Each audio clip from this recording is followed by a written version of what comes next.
Welcome back, deep divers. Ready for another plunge into the unexplained? Always. Excellent. Well, buckle up because today we're taking you to Cambridge, England. Oh, Cambridge.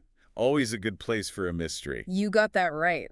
It's the fall of 1978, and for several nights, residents are reporting some seriously strange lights in the sky. Not just your average shooting stars or I anything. know. These lights are moving erratically, changing colors, some even just kind of hovering there. Sounds spooky.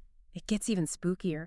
Despite investigations, the Cambridge UFO lights remain a mystery to this day. A real head-scratcher, huh? Big time. And we've got eyewitness accounts, expert analysis, all sorts of theories to untangle. So get ready to sift through the evidence and see if you can figure out what might have happened. All right, let's dive in. Now, one of the things that makes this case so interesting is the sheer diversity of witnesses. Oh, how so? Well, we're not talking about just a couple of overexcited teenagers out past their bedtime. We've got reports from families, couples taking evening walks, even a police officer on patrol. A police officer. Now that's something. Right. That caught my attention, too. What did he see? Well, this officer, known to be pretty level-headed and skeptical, he describes seeing a bright orange orb just hanging there silently over a residential street. Wow. Yeah. He was so thrown off by it, he actually tried to follow it in his patrol car. No way. What happened? It just vanished, gone, right before his eyes. Seriously. And this wasn't just some quick glimpse either. This was a prolonged observation by someone who's, trained to be observant. That definitely adds some weight to the whole thing. Totally. Imagine being that officer trying to explain that in his report. Can you imagine? I know, right? And his account is just one of many. Get this, several residents in the same neighborhood, they reported seeing these lights forming circular patterns Circular patterns. right above their houses. Now that's interesting. Sounds almost deliberate. Right, like some kind of signal. That's exactly what some researchers have thought. Those complex patterns, the fact that these sightings went on for a while, some folks think this might have been an attempt at, get this, extraterrestrial communication. But wait, like aliens trying to signal us? Maybe. Mm-hmm. Think of it less like Morse code and more like, I don't know, some crazy visual language. Wow, a language we just haven't cracked yet. Exactly. All those intricate movements they saw, especially those circles, it really makes you think there was some intelligence behind it, some purpose. Okay. I'm trying to keep an open mind here, but if we're talking advanced civilization wanting to say hello, why not just, land on the White House lawn or something? Why go for the cryptic light show? That's the big question, isn't it? One of the things that makes this case so puzzling. It makes you consider things that might seem a little out there, For sure. So you've got these really compelling eyewitness stories, but what about like official explanations? Did anyone come up with a more, I don't know, down-to-earth theory for all this? Well, there were multiple investigations. Scientists, astronomers, even ufologists got involved. No conventional explanation was ever found. So no weather balloons, no secret military aircraft, not even a really elaborate prank? Nope. They looked at all the usual suspects, weather patterns, aircraft activity, even the chance of someone pulling off a big hoax. Yeah. Nothing. Wow. So then that leaves us with... It leaves us with a real mystery, and it opens the door to some less conventional ideas. I mean, Right. aliens are definitely a popular theory. Right. But we gotta remember, scientists haven't ruled out other weird things we might not fully understand yet. Okay, so what else is on the table? What are some of the other theories people have come up with? Well, some researchers believe maybe a rare combination of atmospheric conditions caused this. Like what? I don't know, maybe a certain type of temperature inversion mixed with ionized gases, something like that. So weird weather could create the illusion of moving lights. It's a possibility. Not as exciting as alien visitors, I guess, but it's got some science behind it. So we've got aliens signaling us with a giant disco ball in the sky on one hand, and just some super weird weather messing with people's eyes on the other. That's quite the range of possibilities. It is. But here's what gets me. None of these ideas completely explain everything. Like, if it was just weird weather, why would it be so localized? And why multiple nights in a row? Exactly. The fact that there's no one answer and that what happened was so strange, that's what keeps people talking about the Cambridge UFO lights. It's like a puzzle with missing pieces. Oh. Frustrating, but kind of exciting, too. Makes you wonder what else is out there that we haven't figured out yet. That's the best part about the unknown.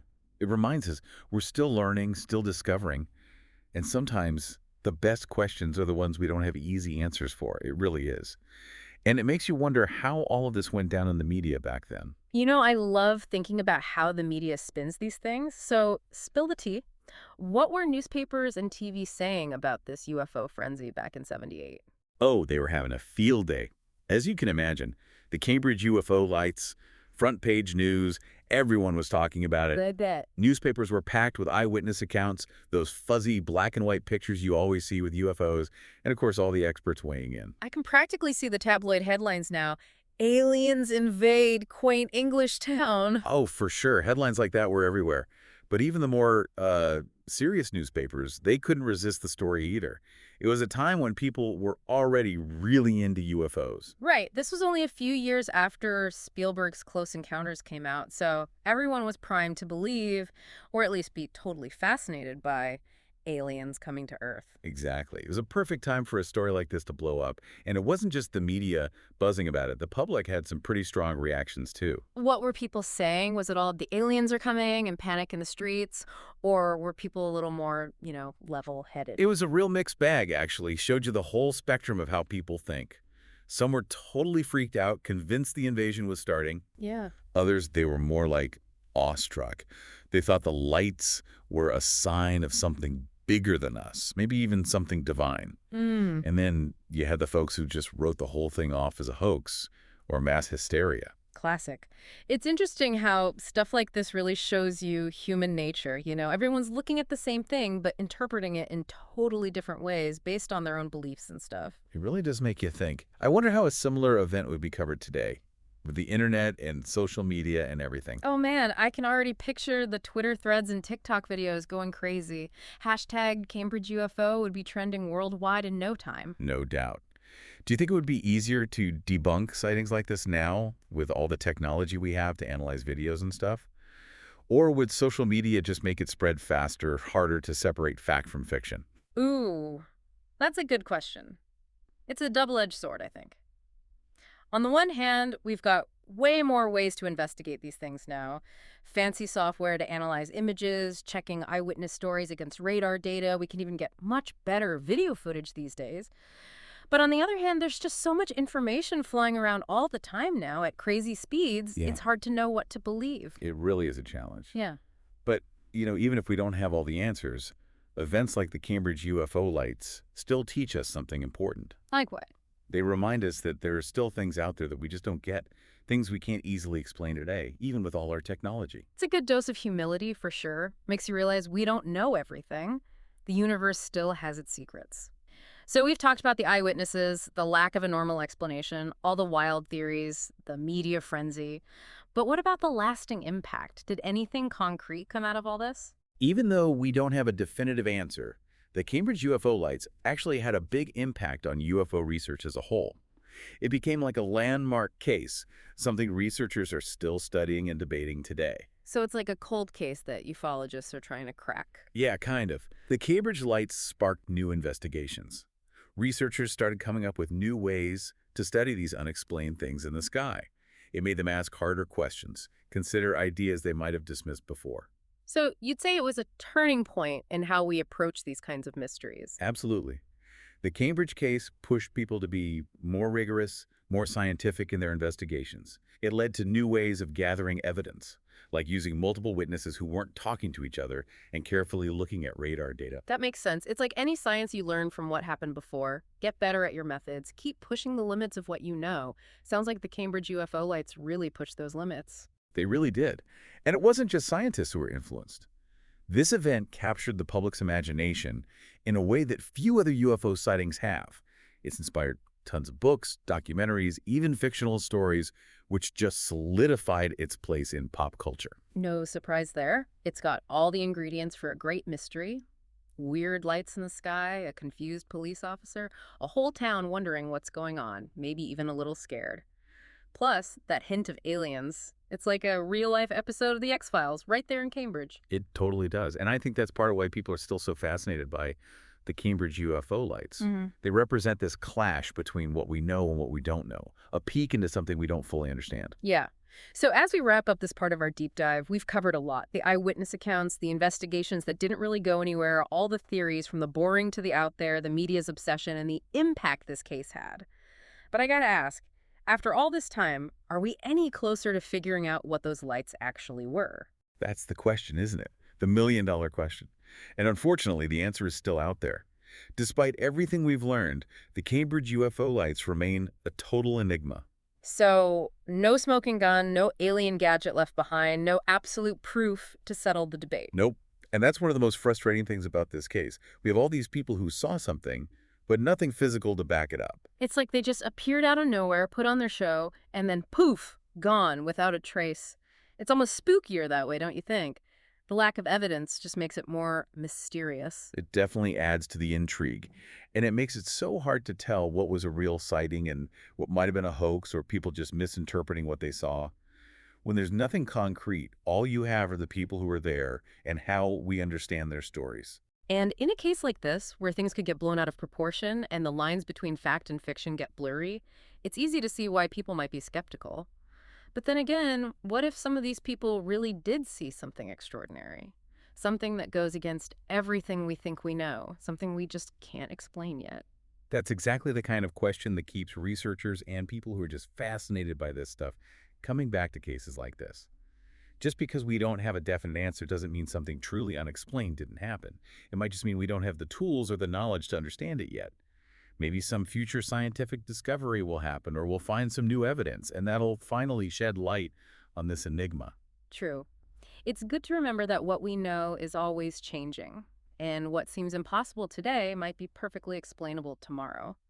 But until then, we've got this captivating mystery, a reminder that there are still wonders out there waiting to be discovered, things that challenge our ideas about reality itself. It really does make you think. But is it a bad thing that we might never know for sure? Not at all. Actually, the unknown could be a really powerful thing. How so? Well, it pushes us to explore, to ask questions, to try and understand things better. And who knows, maybe someday some new evidence will turn up, or we'll have some kind of scientific breakthrough, and we'll finally be able to understand the Cambridge UFO lights and other things like it. It's like they say, right? The journey is the destination. Sometimes, just the process of trying to figure something out can be just as rewarding as actually finding the answer. Sometimes not having a clear answer can even lead to more interesting questions and new things to explore. That's a good point.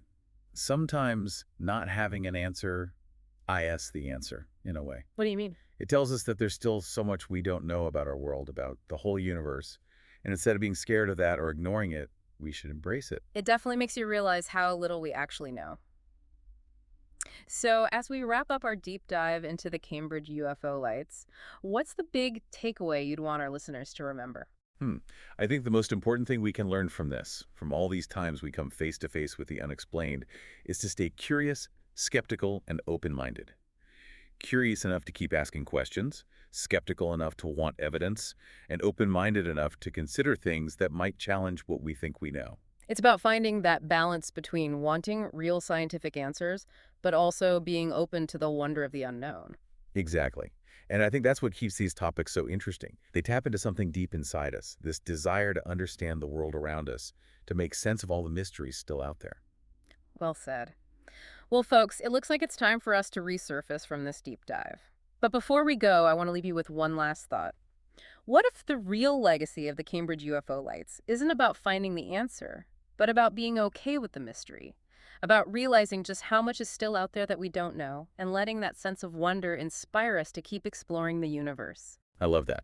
No matter what they were, the Cambridge UFO lights remind us that there's still so much out there to discover, to understand, to be amazed by. So keep looking up, keep asking those questions, and never lose that sense of wonder. You never know what you might find. Until next time, deep divers, keep exploring.